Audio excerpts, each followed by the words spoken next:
Bienvenue à un nouvel épisode d'Ensemble à la Cour, un podcast de l'organisme juridique Hoche Légal animé par moi, Camille Lavoie-Rancourt. Ensemble, on démystifie une conversation à la fois, la procédure d'un recours devant les tribunaux, le tout pour mieux vous aider à agir seul à la Cour. Dans cet épisode, on va discuter des divers modes de prévention et de règlement des différends, communément appelés les PRD. Les PRD, ce sont des mécanismes qui sont mis en place pour prévenir les conflits et aussi pour les régler avant d'avoir à entamer de longues et coûteuses procédures judiciaires. Parmi ces mécanismes, on peut penser à la négociation, à la médiation, à la conciliation et même à l'arbitrage. Pour mieux comprendre leur application, on a le plaisir aujourd'hui de recevoir Maître Marianne Payette, avocate chez Stéphane Anger Avocats. À titre de médiatrice accréditée, elle détient une belle expérience dans le domaine de la prévention et le règlement des différends. Ensemble, on va échanger sur la façon de définir ces modes et les éléments qui les différencient et les situations qui pourraient mener à favoriser l'un ou l'autre de ces mécanismes plutôt que d'aller à la cour. Mais avant d'entamer ma discussion avec Maître Payette, je tenais à vous partager de petites mises en garde en lien avec les propos qui seront échangés au micro. Il est important de savoir que toutes les informations juridiques évoquées aujourd'hui ne constituent en aucun cas des conseils ou des avis juridiques. De plus, aucune opinion jurisprudentielle ne sera exprimée au courant de l'épisode et surtout, sachez que toutes les informations juridiques qui sont abordées reflètent le droit en vigueur au moment de l'enregistrement de cet épisode. Pour avoir accès aux liens menant aux diverses ressources qui seront mentionnées au courant de l'épisode et pour en savoir un peu plus sur les services qui sont offerts par Hoche Légal, nous vous invitons à aller consulter le site Internet de l'organisme hochelégal.ca. En plus de vous abonner à la page Facebook et au compte Instagram de l'organisme @hochelégal. Bonne écoute!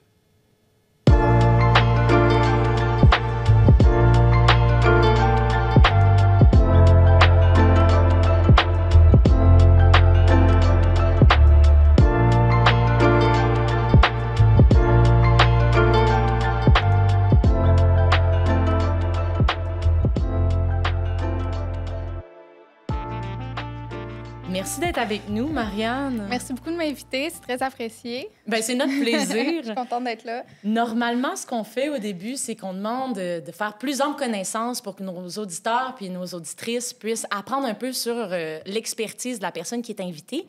Mais là, si je demande ton expertise en mode de prévention et de règlement des différends, ça amène nécessairement la première question qui est: qu'est-ce que c'est les modes de prévention et de règlement des différends? Oui. En fait, les modes de prévention puis de règlement des différends, c'est toutes les manières qu'on peut utiliser pour régler un litige qui est à l'extérieur des tribunaux judiciaires. Donc, c'est très varié. Il peut y avoir l'arbitrage, la conciliation, la négociation, la médiation. En fait, il y a autant de modes de prévention de règlement qu'il y a de litiges. Ça va toujours être adapté aux parties puis à comment est-ce qu'elles veulent le régler. C'est sûr qu'il y a certaines catégories où est-ce qu'on va se référer, là, évidemment, mais justement, le principe, c'est très souple puis ça évite là, d'aller devant les tribunaux. Donc, au final, à la place de se tourner vers un tribunal puis de demander à un tribunal de trancher, on choisit un peu, les personnes qui sont impliquées dans le conflit choisissent comment elles veulent le régler, si elles veulent aller chercher de l'aide ou c'est vraiment libre à elles? Exactement. Puis, je vais faire du pont sur ce que tu viens de dire, c'est le choix. Donc, ce qui fonctionne avec les modes de prévention de règlement, c'est qu'il faut que ça vienne de la volonté des deux personnes qui sont, ou de toutes les personnes qui sont impliquées dans le litige. Justement parce qu'on négocie un processus et parce qu'on négocie une manière de faire et également là, que souvent, la solution au litige va venir des gens eux-mêmes, pas nécessairement, on va le voir plus tard, mais dans la majorité des façons de faire. Donc, effectivement, c'est un choix d'aller vers ces modes-là.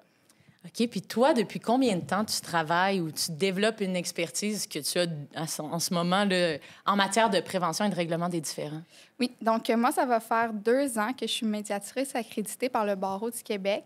J'ai fait de la médiation en droit civil, commercial et du travail. OK.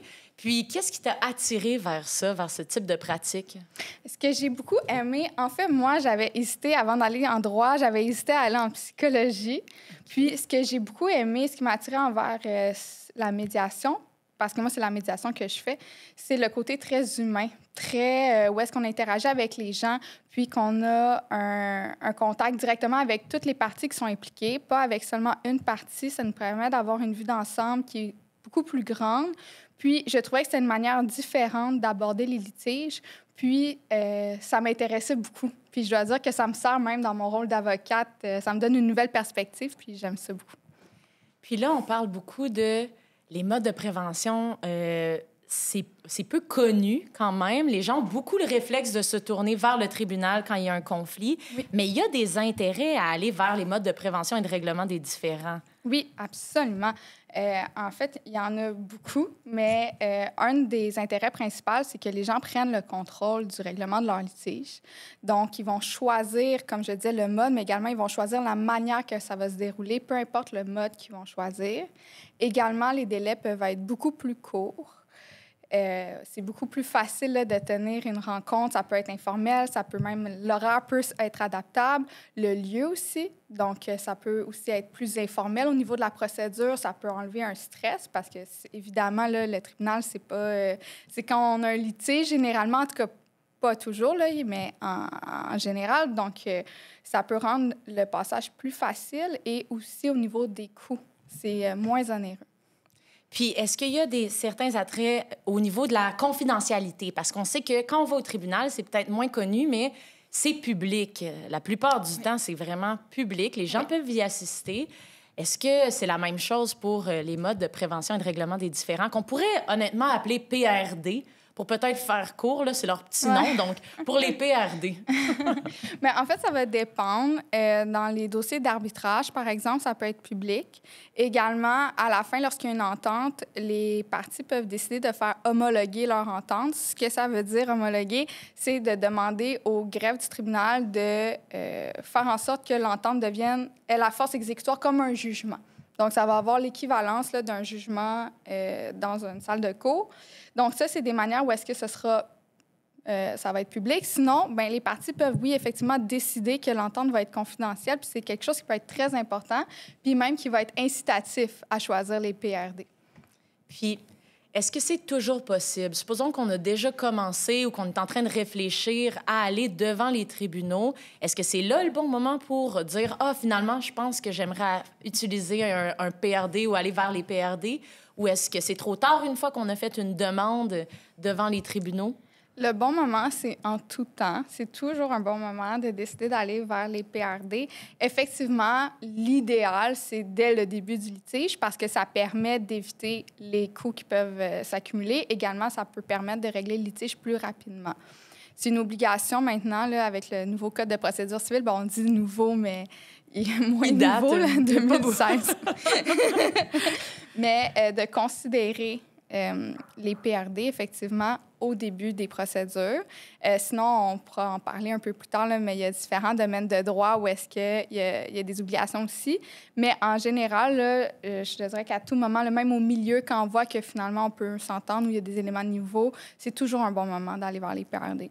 Puis si je veux bien comprendre, là, quand on dit l'obligation de considérer, c'est pas en tant que tel que les modes de prévention et de règlement des différends sont obligatoires, non.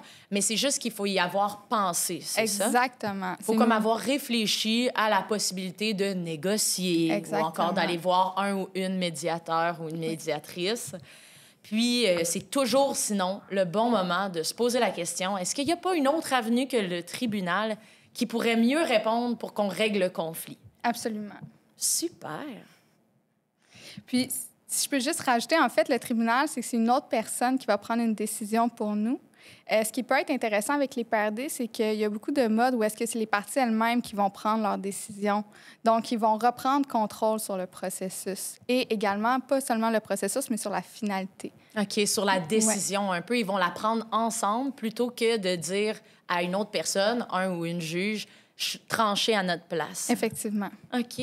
Puis si ça te va, pour le reste de l'épisode, moi, j'aimerais qu'on aborde 4 principaux modes de prévention et de règlement des différends. Donc, la négociation, la conciliation, la médiation et l'arbitrage. Oui. Un à la fois pour que nos auditeurs et nos auditrices puissent décider qu'est-ce qui conviendrait le mieux à leur situation s'il y a une de ces options-là qui les intéresse. Absolument.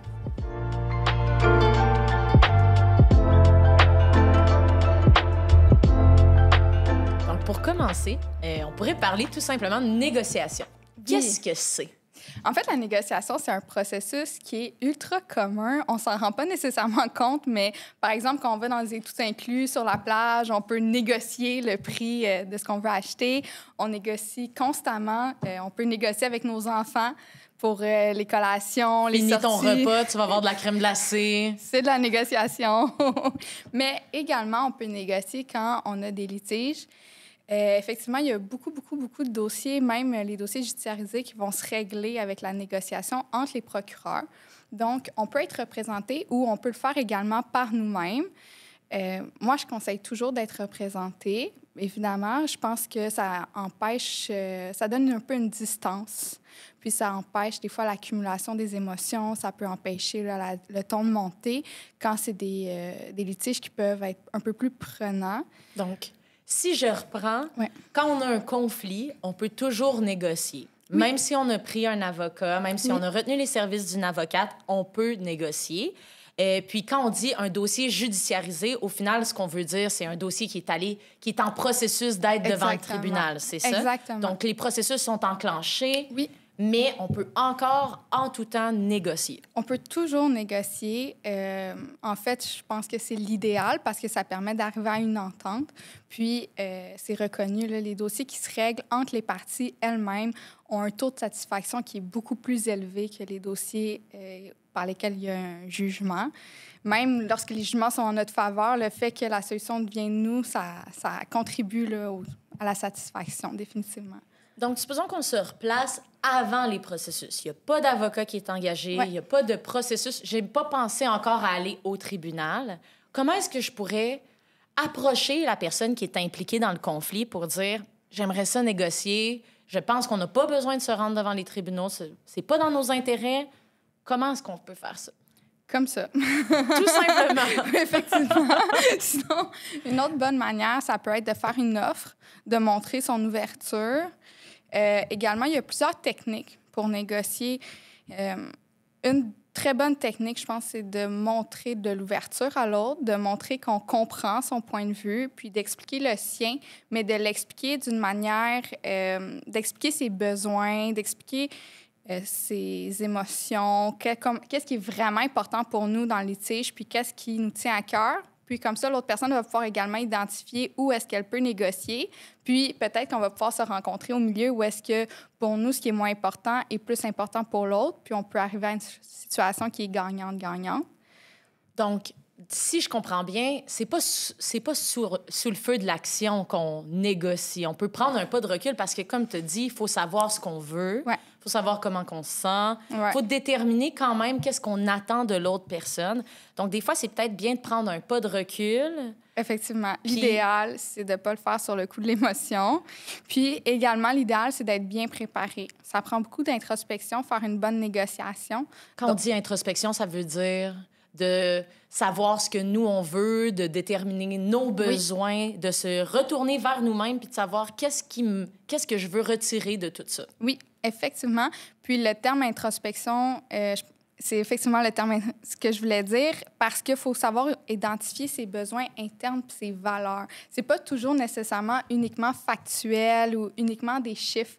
Parfois, il va y avoir plus que ça. Par exemple, une vente d'une maison, parfois, ça vient avec une grosse charge qui est émotive, puis ça ne va pas se résoudre uniquement à la valeur marchande de la maison. Donc, c'est pour ça que c'est important de prendre un pas de recul, de s'asseoir puis de se préparer, puis de déterminer qu'est-ce qui est vraiment important pour nous, qu'est-ce qu'on ne veut pas céder, notre marge de manœuvre également, puis qu'est-ce qu'on est prêt à céder, puis d'essayer d'anticiper aussi ce que l'autre personne va vouloir, puis comment est-ce que nous, on peut répondre aux besoins de l'autre personne. C'est intéressant parce qu'on nomme beaucoup émotions, besoins, puis c'est toutes des choses qui, devant le tribunal, ne sont pas des considérations. Le tribunal ne se prononcera pas sur les émotions, se prononcera sur les conclusions, donc ce qu'on a demandé, est-ce qu'on le donne, est-ce qu'on le donne pas, est-ce qu'on tranche en fonction d'une personne ou de l'autre. Mais ce que ça veut dire, c'est que la négociation, d'une certaine manière, ça ouvre la porte à plus gros que le droit. Absolument. Puis c'est l'essence même des PRD en général. C'est de laisser la place à l'humain derrière l'humain. Donc, c'est de laisser la place à tout ce qui est non juridique, puis toujours en gardant le cadre légal, l'ordre public. Évidemment, on ne va pas déroger à la loi, mais d'ajouter la composante humaine derrière.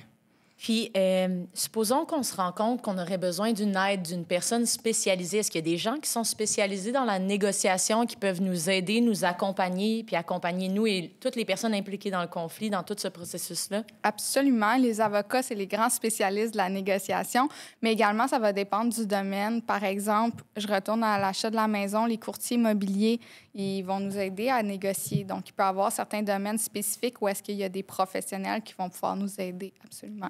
Supposons que nous, on se représente seul. Est-ce que l'autre personne dans la négociation pourrait arriver à dire « Ah, je veux négocier, mais moi, avec mon avocat. » Et donc, on se retrouve face à un avocat pour négocier?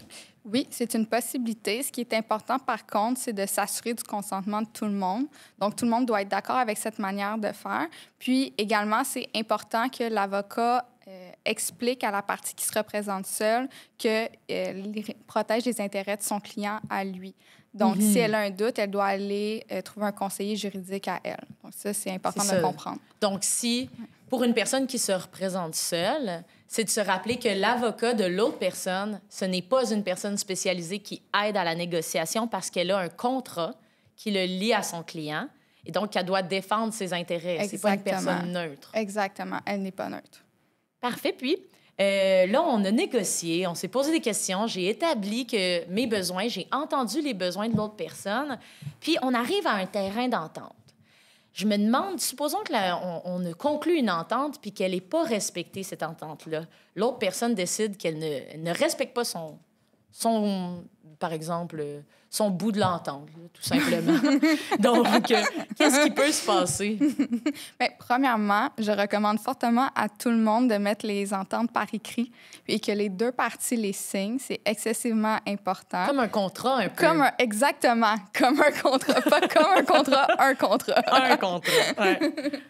Donc, en bref, la négociation, c'est discuter avec l'autre personne et essayer de trouver une entente.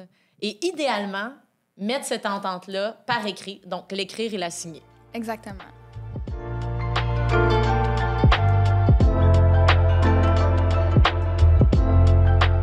J'aimerais maintenant qu'on parle d'une autre solution possible, qui est la médiation. Oui.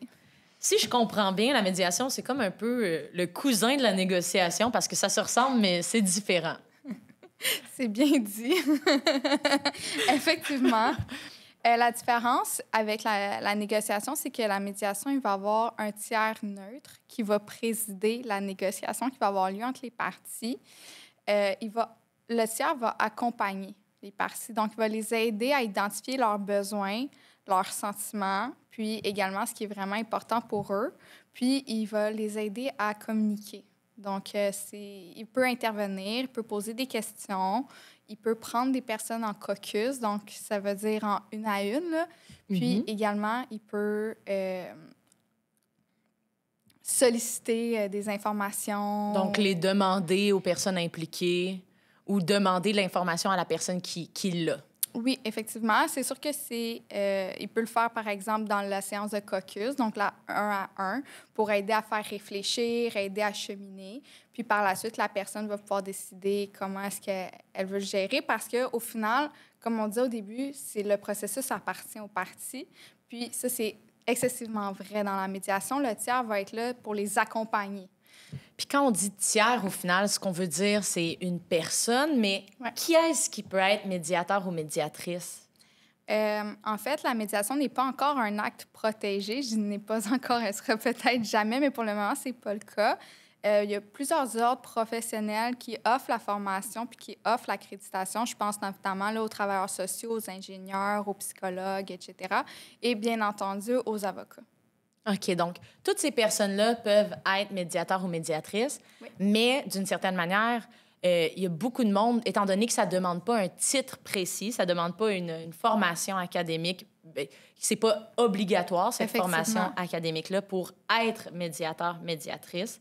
On pourrait utiliser, par exemple, si c'est un conflit qui implique deux frères et sœurs, ça pourrait être notre mère ou notre père. Absolument. En fait, la médiation au quotidien, sans s'en rendre compte, que ce soit avec nos enfants ou même avec nos amis quand il y a un litige. Oui. Donc, l'important, c'est que ce soit une personne neutre. C'est l'important. C'est une personne où est-ce qu'il n'y aura pas une impression de la part de l'une ou de l'autre des parties qu'il y a un biais. C'est sûr que quand c'est des litiges, je ne veux pas dire plus sérieux parce que je ne veux pas enlever l'importance là, aux litiges entre frères et sœurs, mais lorsque c'est des litiges qui ont des impacts plus importants là, sur la vie de quelqu'un, c'est sûr que moi, je recommande d'aller avec une personne qui est accréditée parce qu'elle va avoir la formation qui est nécessaire pour aider à stimuler la prise de conscience de nos besoins, la manière de le partager, l'écoute aussi de l'autre. Parce qu'il y a beaucoup de reformulations qui peuvent être faites parce que des fois, on peut parler sans entendre dans une conversation. On le voit souvent dans les conflits qui dégénèrent. Puis le médiateur, son rôle, entre autres, va être d'aider les parties à s'écouter puis à entendre ce que l'autre dit. Puis si on cherche une personne médiatrice, où est-ce qu'on peut trouver ça? Est-ce qu'il y a un registre, par exemple, en ligne? Est-ce qu'on peut juste taper médiateur, médiatrice près de chez nous, puis en mettre ça dans Google? Comment on trouve ça? Je pense que si on tape médiateur, médiatrice près de chez nous, on pourrait en trouver, effectivement, parce qu'il y a certaines personnes qui vont le mettre sur leur site Internet, donc ça peut être une bonne manière. Mais oui, il y a des répertoires. Là. Il y a le répertoire des médiateurs civils accrédités, puis également les autres professionnels en général là, publient la liste de leurs médiateurs, si je ne me trompe pas.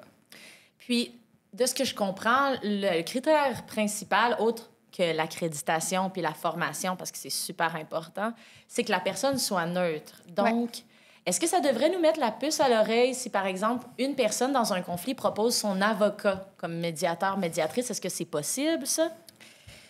C'est vraiment pas recommandé dans tous les cas parce qu'il va toujours avoir un doute. Puis je pense que même s'il n'y a pas conflit d'intérêt là, à l'intérieur de l'avocat pour lui-même, l'une des parties pourrait toujours avoir un certain doute.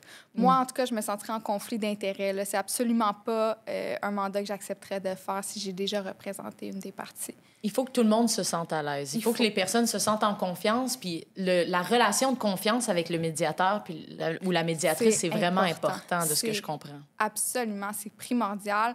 Il faut lui faire confiance parce que faut accepter... Faire de la médiation, dans un certain sens, c'est accepter d'être vulnérable envers une partie avec laquelle on a un litige, puis le faire de manière accompagnée. Donc, il faut avoir confiance à notre accompagnateur. Puis, il faut savoir aussi que la personne médiatrice va aller, comme on a dit, en caucus, donc juste avec l'autre personne du conflit, discuter de ses besoins, de ses émotions, de ce qu'elle veut.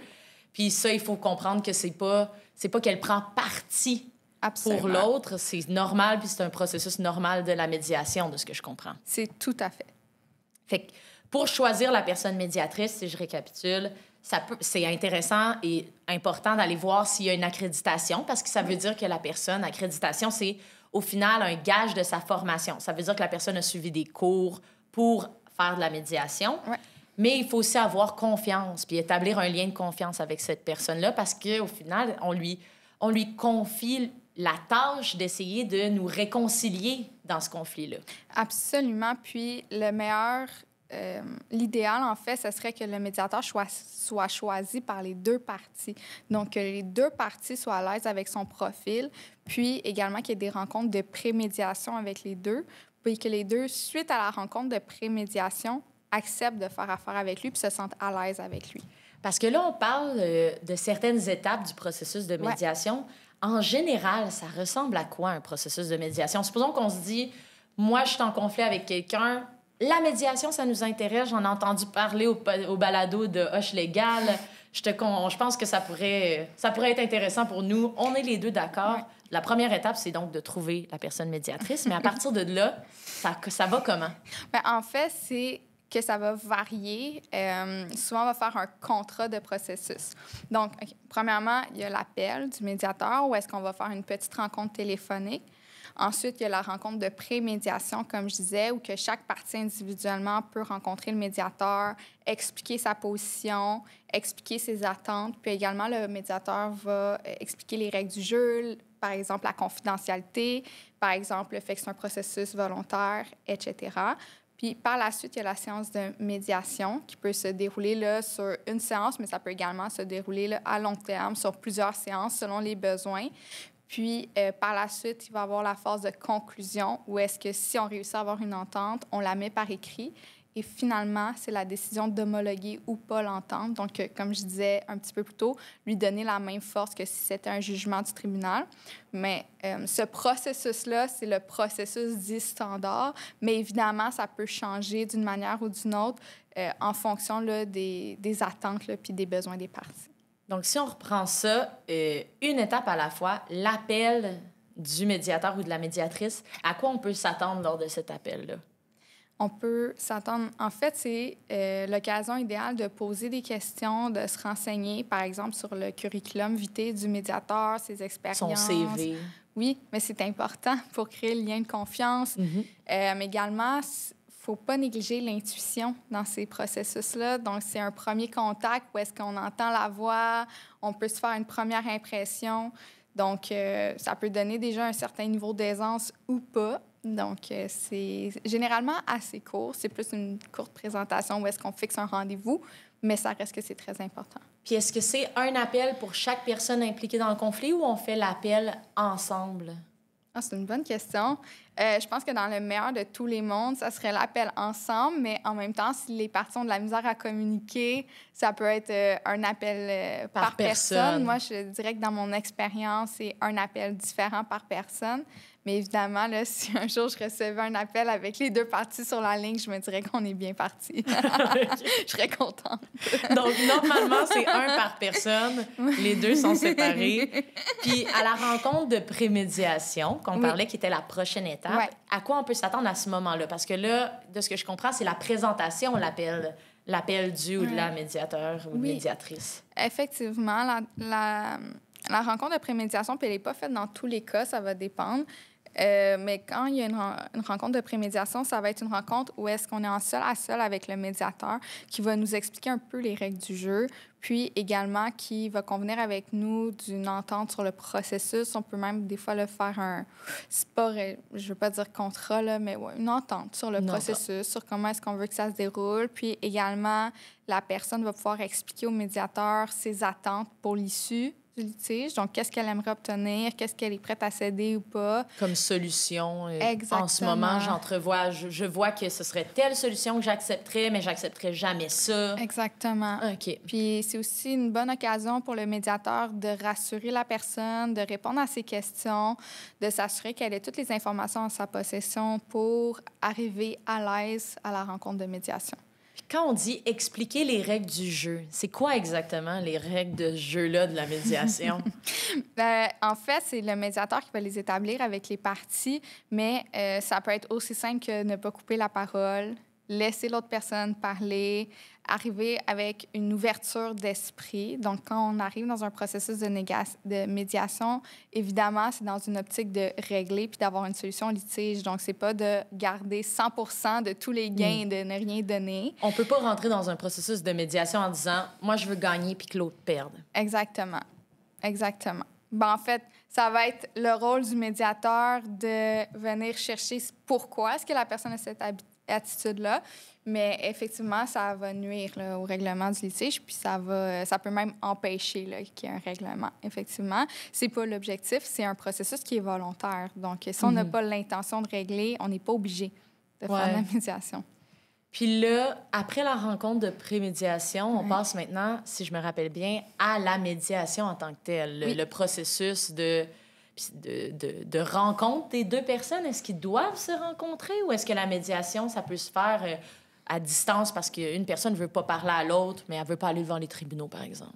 Ce serait plus difficile. Bien, j'ai déjà entendu un cas où est-ce que ça s'était fait. Mais généralement...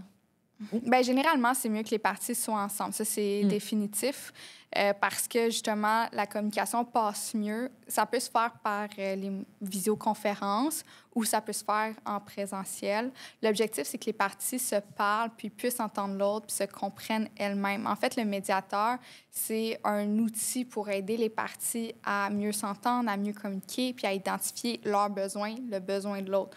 Donc, oui, l'idéal, c'est que les parties soient ensemble.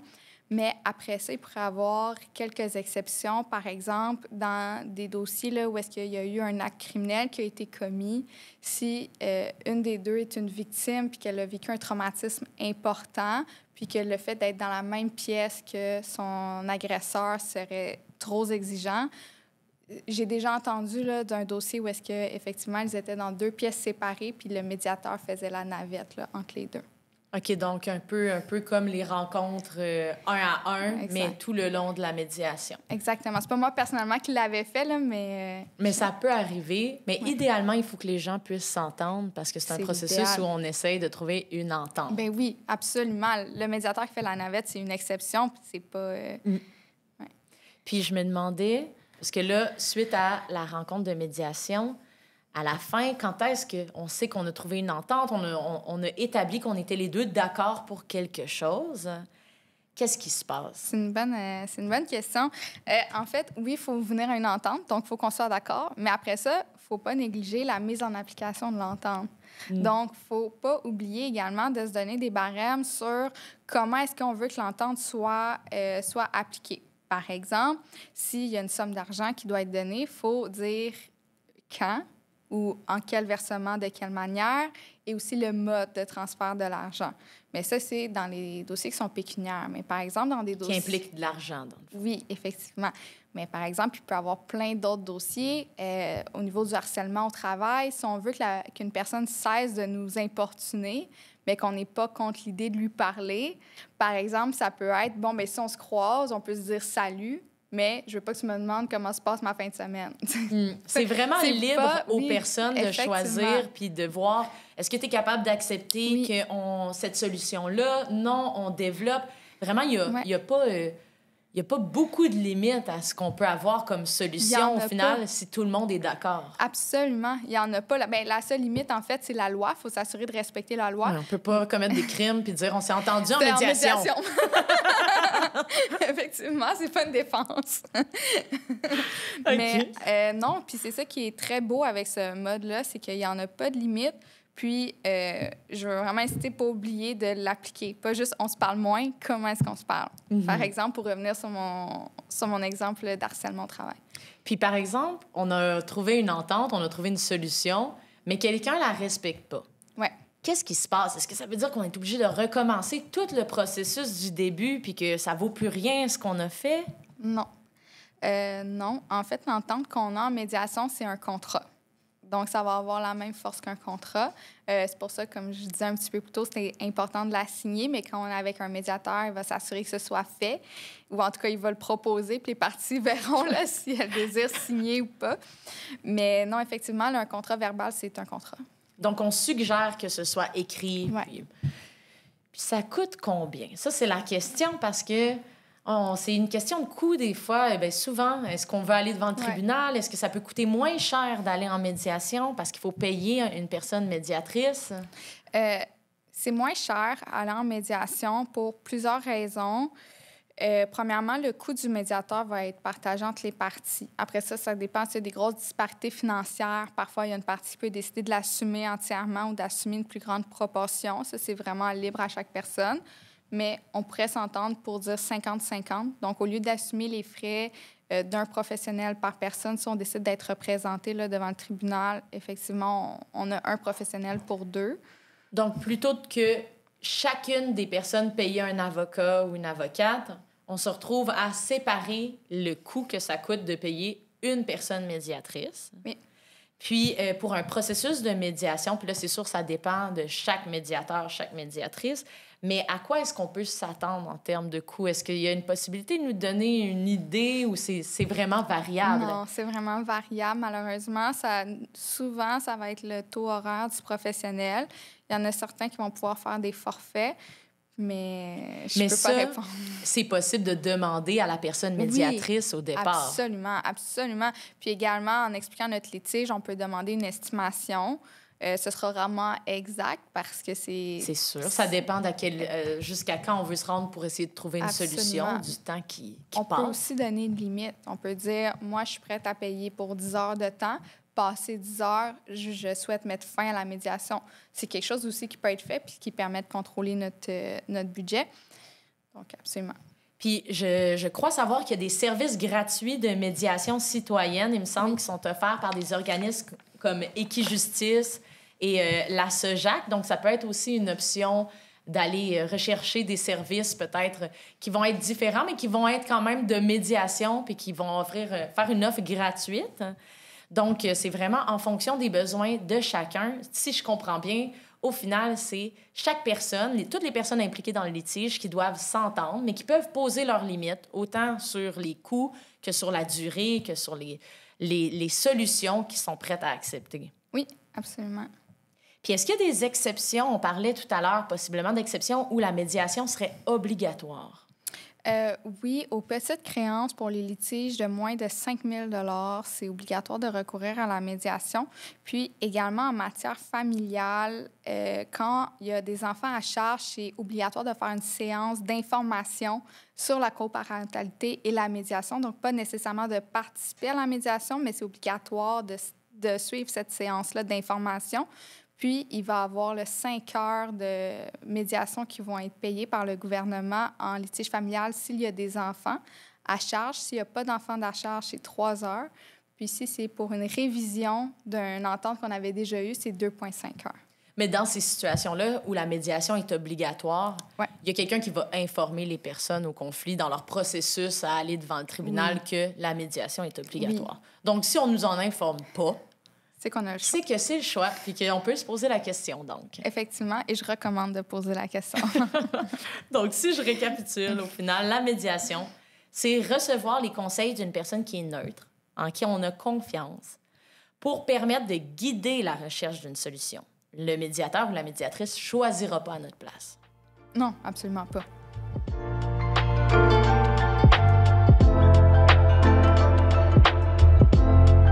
Donc, on parlerait maintenant de la conciliation, oui. Qui, elle, ressemble un peu à la médiation. Donc, la médiation ressemble à la négociation, qui ressemble à la conciliation. Donc, est-ce que tu pourrais nous aider à voir un petit peu plus clair dans tout ça? Oui, effectivement, la conciliation, en fait, le tiers neutre, il va être un peu moins actif que dans la médiation. Donc, il va avoir le même rôle de facilitateur. C'est pour ça que c'est très semblable.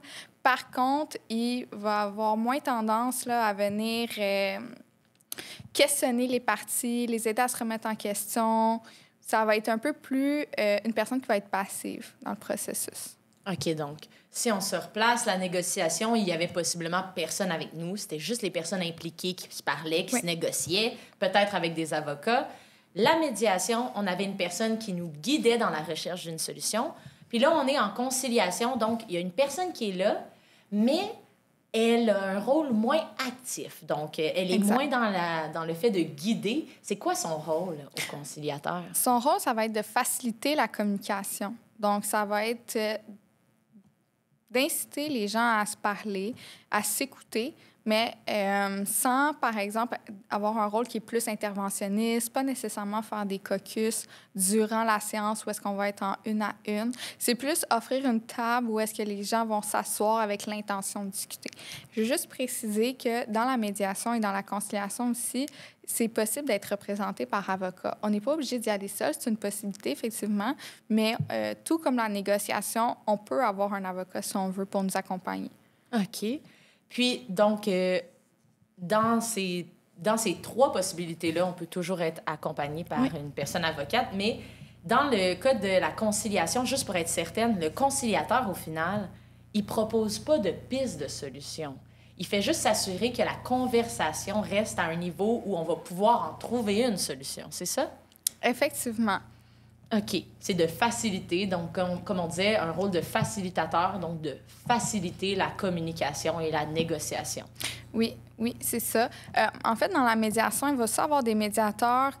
Il y a plusieurs méthodes de faire, là. C'est pas très rigide, justement. C'est le côté même là, des PRD, c'est qu'on peut le moduler comme on le souhaite, comme c'est pertinent pour nous. Il y a des médiateurs qui ne voudront pas offrir des solutions aux parties, mais qui vont amener les parties par des questions et par des des séances là, en seul à seul à venir à des solutions. À trouver elle-même la solution. Exactement. Donc ça, en médiation aussi, il y a beaucoup de médiateurs qui ne vont pas offrir de solutions aux parties, ils vont les laisser parce que ça va être plus satisfaisant si la solution vient d'elle-même. Donc la différence avec la conciliation, c'est pas nécessairement ne pas offrir de piste de solution, c'est plutôt de laisser les parties communiquer sans intervenir autant. OK. Sans qu'il y ait de caucus, donc un à un, sans qu'il y ait de discussion, mais possiblement aussi. Exactement, mais d'un niveau un peu plus éloigné, peut-être moins aller chercher les émotions, les besoins. Ah, j'entends ça, est-ce que ça pourrait vouloir dire que X, Y, Z? Ça, c'est quelque chose, un type de phrase qu'on va voir beaucoup en médiation, pas tellement en conciliation. OK. Puis qui peut être conciliateur, conciliatrice?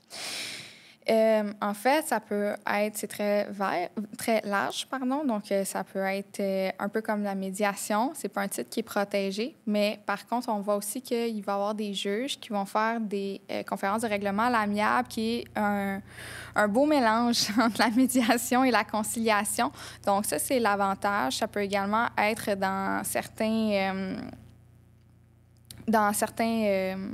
pardon, je pense pas de problème. Ça pourrait être des gens du milieu de la justice. Du milieu de la justice, mais également, ça peut être au travail, par exemple, un responsable des ressources humaines qui pourrait venir faire de la conciliation entre un employeur et un employé. Supposons qu'on a une personne qui est responsable de notre syndicat puis qu'on a un conflit avec quelqu'un dans notre syndicat. Ça pourrait être des deux personnes employées ou dans une assemblée de copropriétaires, donc tout le monde qui a une même habitation, une copropriété, ça pourrait être ça. Tout le monde, au final, pourrait être conciliateur étant donné que c'est pas protégé comme titre. Est-ce que encore là, le rôle de la confiance est super important comme pour la médiation? Absolument. Il faut avoir confiance en la personne avec qui on fait affaire. En fait, on se livre à cette personne-là. Comme je disais un petit peu plus tôt, on devient vulnérable. On partage une partie importante de notre vie. Puis également, on va partager nos émotions, on va partager nos valeurs, puis on va être dans une position où est-ce qu'on recherche de l'aide pour nous accompagner à travers tout ça. Comme autant qu'on a besoin d'un lien de confiance avec un psychologue, c'est un peu moins élevé comme besoin lorsqu'on est en conciliation, mais ça reste que, oui, il faut avoir confiance en ses compétences, puis avoir également confiance en la manière dont elle va intervenir, puis à la manière dont elle va nous guider pour régler notre litige. Puis on a parlé de conférences de règlement à l'amiable, puis on a dit que des juges pouvaient être conciliateurs. Oui. Est-ce que ça veut dire que moi, je pourrais aller voir au palais de justice, demander à un juge... Ah, j'aimerais ça que quelqu'un me fasse une conciliation. J'ai un gros conflit, puis on est les deux d'accord qu'on voudrait que ce soit un juge. Non. Il faut avoir un litige qui est déjà débuté. Donc, il faut que ce soit judiciarisé. Donc, il faut avoir un litige en cour civile qui a déjà débuté. Puis, à ce moment-là, on a l'opportunité de le demander, où ça peut même être suggéré par un juge d'avoir une séance de facilitation, conférence de règlement à l'amiable avec un juge. Donc, ça va suspendre l'audience en quelque sorte, puis on va pouvoir procéder là, à cette séance-là avec les juges. Le taux de succès est excessivement élevé. Moi, en tout cas, pour en avoir participé, les parties sont souvent très satisfaites. Le fait aussi que ce soit un juge, ça donne un haut lien de confiance. Également, c'est des gens qui savent qui connaissent très bien là, le domaine dans lequel il y a le litige, donc ils peuvent aussi parler avec leur expérience. C'est très pertinent comme recours. Donc, si je comprends bien, il faut avoir fait le dépôt de sa demande, être allé au tribunal, avoir ouvert un dossier, faire le dépôt de la demande, commencer le processus pour finalement un jour peut-être se retrouver devant le tribunal. Oui. Puis, à un moment dans ce processus-là, on peut dire qu'on est ouvert à une conférence de règlement à l'amiable. Absolument. En cochant, par exemple, dans un formulaire. C'est un formulaire. Ah, voilà, c'est un formulaire, donc, qu'il faut cocher. Puis, le tribunal va nous avertir qu'on a une date, une heure pour une conférence de règlement à l'amiable? Oui, effectivement. On donne nos disponibilités, puis on va recevoir une date éventuellement, puis c'est à ce moment-là. Puis là, le juge qui va être devant nous pour cette conférence de règlement à l'amiable, est-ce que c'est le même juge qui va nous entendre? Parce que supposons qu'on veut dire quelque chose, mais que ça parle de plus de nos émotions que c'est pas nécessairement quelque chose qu'on aurait dit au tribunal ou... Non, non, ce ne sera pas le même juge, justement, pour rassurer les parties que l'information qui va être dite va demeurer confidentielle. D'ailleurs, il y a une entente de confidentialité qui doit être signée avant. Donc, c'est très important. Tout ce qui est dit dans cette séance-là ne peut pas être utilisé par la suite au procès si finalement il n'y a pas d'entente et que les procédures continuent. Puis non, ce ne sera pas le même juge là, qui va entendre le procès. Donc, même si je dis dans une conférence de règlement à l'amiable, par exemple, que j'accepterais telle solution et qu'au procès, je dis non, cette solution-là, je ne la veux plus, on est rendu au procès, je veux d'autres choses, ça ne peut pas se retourner contre moi. Non, exactement. En contre-interrogatoire, on ne pourra pas se faire dire « Ah, mais pourtant, dans la conférence de règlement à l'amiable, vous disiez non, c'est illégal. » Parfait. Puis le juge ou la juge qui est dans une conférence de règlement à l'amiable, est-ce que son rôle, c'est aussi de trancher le litige? Est-ce que c'est de trancher puis de choisir comme un peu on s'y attend quand on va au tribunal? C'est quoi son rôle? Non, absolument pas. Son rôle n'est pas de se substituer là, au juge qui va entendre l'affaire. Donc, son rôle, c'est d'accompagner les parties, d'utiliser son expérience pour ce faire, puis de faciliter la communication. On parle beaucoup de facilitation, mais c'est tellement ça, d'aider les parties à arriver à une entente. Donc, non, le juge ne peut pas rendre jugement, effectivement. Donc, le juge garde son titre de juge, évidemment, oui, mais il agit comme une personne conciliatrice. Exactement. Pas comme un juge. Exactement. OK. Puis après qu'on ait fait une conférence de règlement à l'amiable, supposons qu'on n'est pas arrivé à une solution. On a quand même le droit d'avoir le procès, d'aller devant le tribunal. Oui, oui, tout à fait. Ça n'empêche en rien. OK. Puis ça peut ressembler à quoi les coûts cette fois-ci? C'est-tu aussi variable? Est-ce qu'il y a des services qui sont gratuits de conciliation? En fait, c'est la même chose pour la conciliation. Ça va être le frais, les honoraires du professionnel. Dans le cas de la conférence de règlement à l'amiable, si je ne me trompe pas, il n'y a pas de frais supplémentaires pour ça. Mais non, sinon, si on fait affaire avec un professionnel, c'est son taux horaire ou son forfait. Donc, puis la conciliation, je crois aussi, dans les tribunaux, puis les tribunaux administratifs ou tout ce qui est organisme gouvernemental est gratuite. Là. Donc, je crois pas... je crois qu'il n'y a pas de frais dans ces situations-là. Mais si on décide d'aller avec un conciliateur ou une conciliatrice qui vient d'ailleurs, bien là, dans ce cas-là, comme vous dites, ça pourrait être, comme tu dis, pardon, ça pourrait être vraiment différent, puis les frais pourraient varier. Effectivement. Donc, je m'essaye à une récapitulation. La conciliation, donc, ce serait de recevoir l'aide d'une personne qui va faciliter la communication et permettre qu'il y ait une négociation, donc qu'on puisse discuter pour trouver une solution. C'est exactement ça.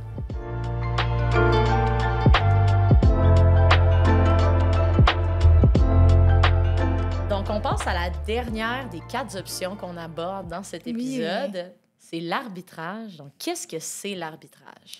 En fait, l'arbitrage, c'est le mode de PRD où est-ce que les parties vont déférer à une autre personne la responsabilité de prendre la décision. Donc, la différence avec un procès, les procédures judiciaires, c'est que ça va être beaucoup plus souple. On peut également, dans certains domaines, là, dans certains cas, s'entendre sur la confidentialité du processus, mais ça demeure, à l'instar des procédures judiciaires, une décision qui va être finale et exécutoire.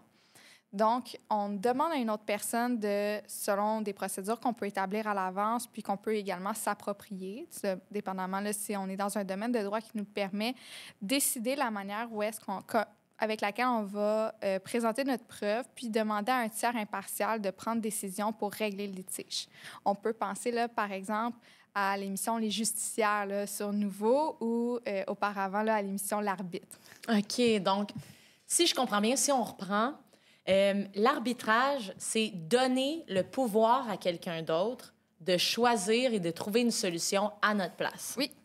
C'est de dire, OK, on n'arrive pas à s'entendre ou ça ne nous intéresse pas d'essayer de trouver un compromis, on veut que quelqu'un d'autre choisisse. Ouais. Un peu comme le juge le ferait. Exactement, exactement. Okay. Mais la différence, puis là, tu nous as nommé certaines différences, c'est donc... que le juge... Est-ce qu'on peut revenir un peu, peut-être une à la fois, les différences entre l'intérêt d'aller devant le tribunal versus l'intérêt de faire un processus d'arbitrage? Oui, bien en fait, premièrement, les délais, ça peut être beaucoup plus court en séance d'arbitrage. Également, les coûts, vu que c'est plus court, et également que la procédure elle est moins complexe, ça peut revenir moins cher. Puis également...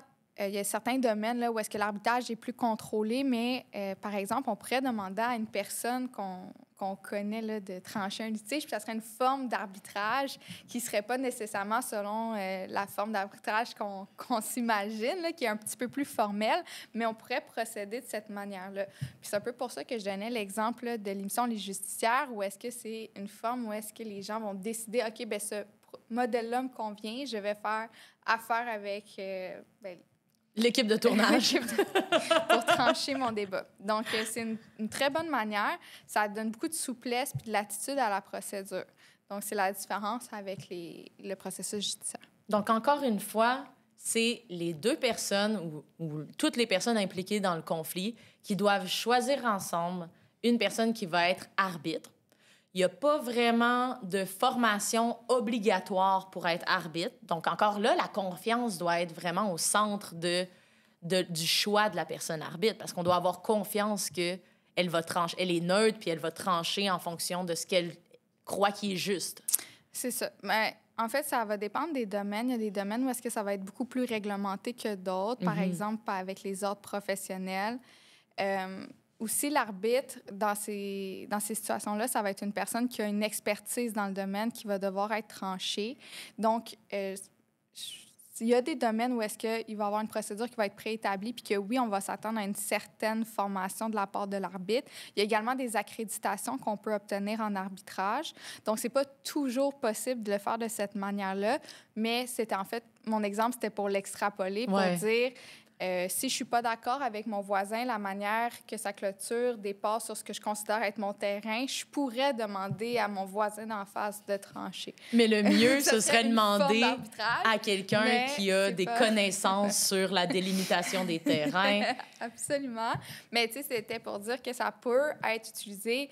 On peut l'adapter à notre façon, à comment est-ce que nous, on veut que ce soit fait, mais c'est pas possible là, dans tous les domaines. Il y a certains... Là, certains champs où est-ce que ça doit être fait d'une certaine manière, là, que c'est prescrit. Donc, étant donné que la personne va trancher le conflit à notre place, choisir la solution, c'est vraiment intéressant d'aller chercher quelqu'un qui est expert ou qui a une connaissance sur le sujet du conflit. Donc, si on a un conflit de la construction ou un conflit avec un bâtiment, on pourrait aller voir une personne architecte ou une personne ingénieure. Absolument. Ça va donner de la légitimité à la personne dans sa décision. Puis également, ça va donner un lien de confiance. Donc, ça va permettre de rationaliser puis de accepter la décision, même si elle n'est pas dans notre faveur, en se disant, bon, bien, au moins, c'est quelqu'un qui connaît réellement ça qui a pris la décision. Puis dans les autres modes de prévention et de règlement des différends, comme la médiation, la conciliation, on parlait beaucoup de l'émotion, de comment on se sent. Est-ce que tout ça, ça a encore sa place dans l'arbitrage?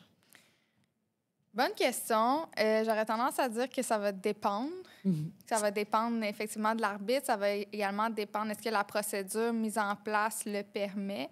Je suis d'avis que oui. Même dans les tribunaux judiciaires, là, les émotions sont... Les juges entendent, les juges, c'est des humains également. C'est sûr, les émotions ont sa place dans toutes les formes de règlements différents. On n'est pas des robots. On n'est pas des robots. Puis, donc, oui, évidemment, mais est-ce que ça va avoir une place aussi grande comme, par exemple, la médiation? Ça va être la pierre angulaire de la médiation, va être l'identification des besoins. Exactement. Ça va être ce qui va primer puis ce qui va diriger le processus. Donc, après ça, pour l'arbitre, j'aurais tendance à dire que non. Mais effectivement, là, comme dans tout, ça va compter. Puis ça ressemble à quoi de l'arbitrage? Est-ce que ça ressemble à un vrai procès ou à ce qu'on pourrait avoir quand on va au tribunal? C'est ce qui s'y ressemble le plus, effectivement.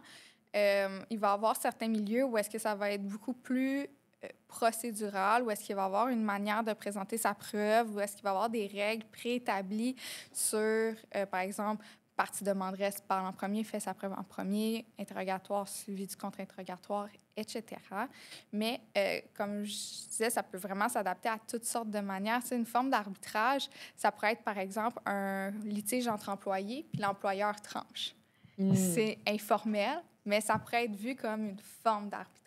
Donc, dès le moment où on décide de confier le pouvoir de choisir la solution à quelqu'un d'autre, autre qu'un juge dans un tribunal, ça pourrait s'apparenter ou ça pourrait ressembler à de l'arbitrage. Exactement. Puis, j'aimerais préciser pour ceux et celles qui nous écoutent en ce moment qu'il y a des cas d'exception où l'arbitrage n'est pas possible. Par exemple, en matière familiale, donc tout ce qui est divorce, garde d'enfants, pension alimentaire, mais aussi en matière de régime de protection, donc curatelle, tutelle. Et finalement, rappeler aux personnes qui nous écoutent et qui sont souvent consommateurs, consommatrices, qu'une clause obligatoire d'arbitrage n'est pas possible entre un consommateur et un commerçant. C'est donc de dire que si quelqu'un de chez qui vous avez acheté un item, par exemple une télévision, si Walmart, pour ne pas le nommer, se retrouve à vous dire qu'il y a une clause obligatoire d'arbitrage, nous, on oblige ça, vous n'êtes pas obligé à titre de consommateur. Donc, c'est les cas d'exception où l'arbitrage n'est pas possible. Par contre, si on revient un peu, là, parce qu'on a beaucoup parlé de modes de prévention et de règlement des différends, évidemment, et que là, ça tourbillonne peut-être un peu. Est-ce que ce serait possible pour toi, Marianne, de nous expliquer peut-être en un ou deux mots, ou nous rappeler en un ou deux mots chacun des modes de prévention et de règlement des différends qu'on a abordés? Oui, absolument. La négociation, ça va être le processus où est-ce que les parties vont parler entre elles directement ou par la voix d'un représentant pour arriver à une solution. Donc, il peut y avoir différentes stratégies, différents processus, mais ça va être vraiment un dialogue direct. Ensuite, la médiation, c'est un dialogue, mais qui est accompagné par un tiers impartial qui va aider les parties à identifier leurs besoins, leurs intérêts, leurs valeurs premières, qu'est-ce qui est important pour eux dans le conflit, qu'est-ce qu'ils veulent obtenir à la suite de celui-ci, puis qu'est-ce qu'elles peuvent léguer. Par la suite, la conciliation, ça va ressembler, mais ça va être avec un tiers qui va être moins interventionniste, qui va laisser plus de place là, aux parties pour elles-mêmes, je veux dire s'auto-gérer, mais c'est pas... se diriger vers une solution. Se diriger vers une solution, effectivement. Puis par la suite, l'arbitrage, c'est où est-ce qu'on délègue à une tierce personne la décision qui va trancher le litige, donc la manière où est-ce qu'on va résoudre notre conflit. Donc, ce qui les rassemble aussi, ce serait la fluidité, la flexibilité, la possibilité de choisir comment on se rend à une solution. Absolument. Absolument. En fait, c'est ce qui ressort de l'EPRD, c'est la satisfaction à l'égard du processus. C'est l'importance qui est mise sur la trajectoire pour régler son conflit. Quand on a l'impression que le processus a été équitable puis qu'on a été entendu, peu importe la finalité, ça augmente le niveau de satisfaction nécessairement. Donc, c'est l'essence même des PRD. Merci beaucoup, Marianne. Ensemble, on a fait vraiment un bon bout de chemin. On a parti des débuts d'un conflit jusqu'à un règlement commun, possiblement une solution, en laissant dans les mains des personnes impliquées la résolution de ce conflit-là. Pour ceux et celles qui nous écoutent et qui sont à une étape ou à une autre de ce processus, qui se posent la question sur les modes de prévention et de règlement des différends, j'espère que vous ressortez de cet épisode plus outillés, en vous sentant un peu moins seul. C'est maintenant la fin de cet épisode. Je vous rappelle qu'on est ensemble à la cour. Pour plus d'informations et des ressources d'aide, on vous donne rendez-vous sur le site web d'Hoche Légal, donc hochelégal.ca, et sur la page Instagram et Facebook de l'organisme. Je suis Camille Lavoie-Rancourt et je vous souhaite une belle journée.